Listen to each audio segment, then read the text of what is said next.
daar is nie 'n maklike manier om hierdie te sê nie. So ek gaan dit maar net sê.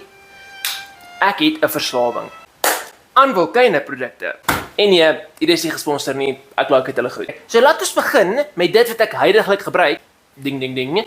Die mikrofone. Nou hier is die Volcano Explorer 2.0 mikrofone en ek het al 'n review daar gedoen. Oor die algemeen is daar nie veel probleme nie. Daar's een klein tweak wat ek nie kan uitfigure nie, maar dis omtrent dit. Wonderlik, eerlikwaar, ek dink ek het hulle in totaal al 2 keer gelaai. So hulle hou verskriklik lank en vir my wat baie video's neem, veral YouTube video's, werk hierdie net wonderlik. My gym oorfone. Hierdie oorfone, ek het hierdie al gehad en toe breek hulle by die gym toe kry ek weer nuus. So basies 2 stelle van dieselfde oorfone.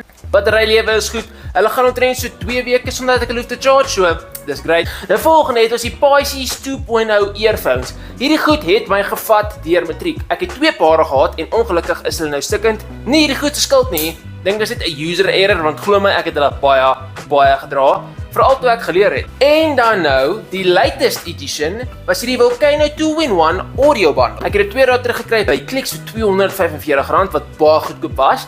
En persoonlik is hierdie sover die beste wat ek al gekry het. Want hierdie oorfone werk fantasties. Die active noise cancelling, die mikrofoon, alles werk lekker. En dan obviously kry jy die speakers saam. Nou ek is nie die grootste een van speakers nie, maar die ding gaan kliphard. Nou obviously hierdie goed is oor half 'n jaar se tydperk bymekaar gebring en ek het net gesien, wel, ek het baie Volcano goed, so kom ek doen net 'n Volcano video.